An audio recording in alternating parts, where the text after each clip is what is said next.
Olá pessoal, resolvendo as questões de direito administrativo da prova do 43º Exame Unificado da OAB, que aconteceu agora, em abril de 2025. Prova azul na tela. Então, 43º exame, prova azul. Questão 31. Rodrigo agrediu fisicamente seu desafeto Afonso quando estava no exercício de suas atribuições como servidor do Estado Alfa, em decorrência de uma desavença entre eles no momento em que realizava o atendimento ao público. Em razão dos danos sofridos, Afonso ajuizou a ação de responsabilidade civil em face do determinado ente federativo.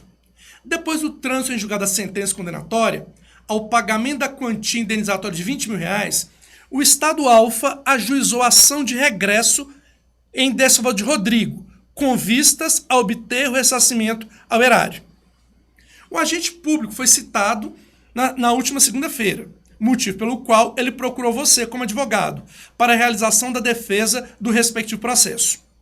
Assinale a opção que indica corretamente a orientação jurídica que você prestou e que deve constar na contestação da ação de regresso em que Rodrigo é demandado. Comigo. A questão trata do tema responsabilidade civil do Estado e trata inicialmente do direito de regresso, que a pessoa jurídica de direito público que pagou a indenização e reparou um dano tem direito de exercer em face do agente. Vamos para as alternativas. Comigo. Letra A.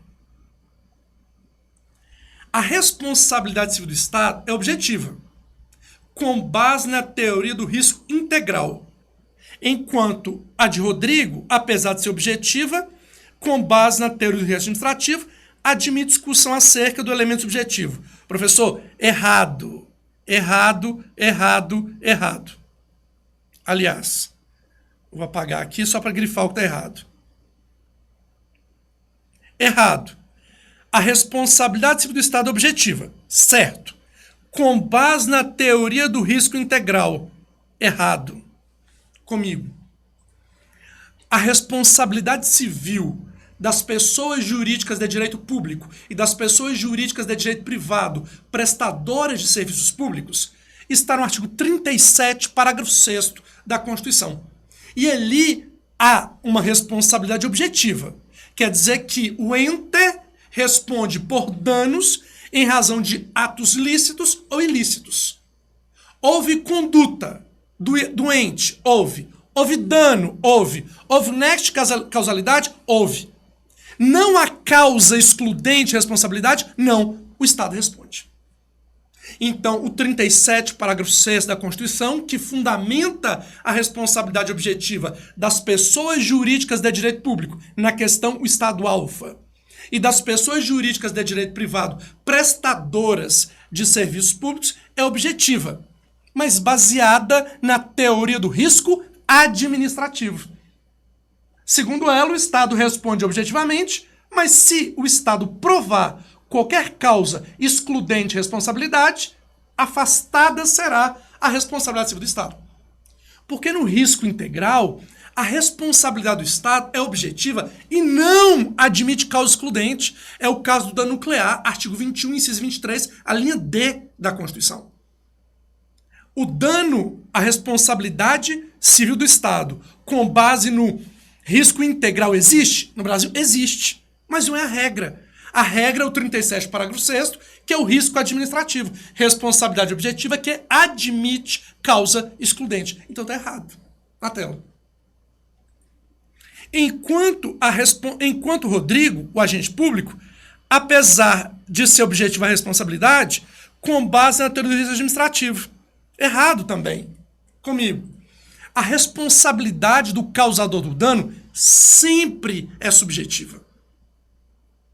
A pessoa jurídica repara o dano e a responsabilidade da pessoa jurídica é objetiva. Depois a pessoa jurídica depois que a pessoa jurídica pagou a indenização, ela pode se ressarcir do verdadeiro causador do dano. Isso se dá através da ação de regresso. Só que só há direito de regresso, direito de ressarcimento, através de uma ação de regresso, se o causador do dano tiver agido com dolo ou culpa. Então, o direito de regresso da pessoa jurídica responsável pela indenização só existe se houver ato ilícito do causador do dano, através de uma conduta dolosa ou culposa. Então está errado. A responsabilidade do Estado é objetiva, risco administrativo, não integral. E a responsabilidade do causador do dano, do Afonso na questão, é sempre subjetiva, porque requer a prática de um ato ilícito. Conduta com dolo ou culpa. Na tela. Letra B.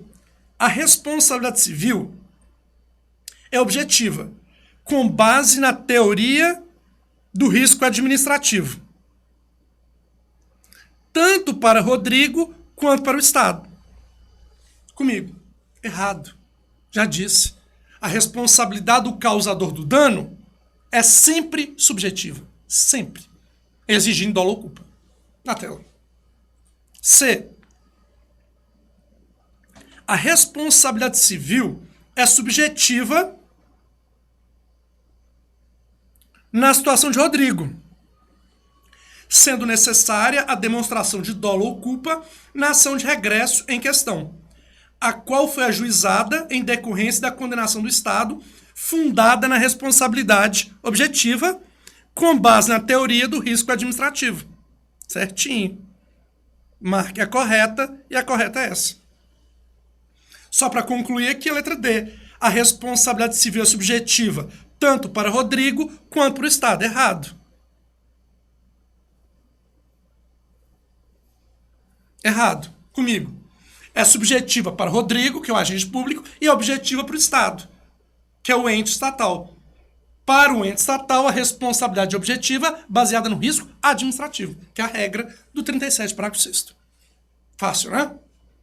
Acompanha a gente. Um abraço.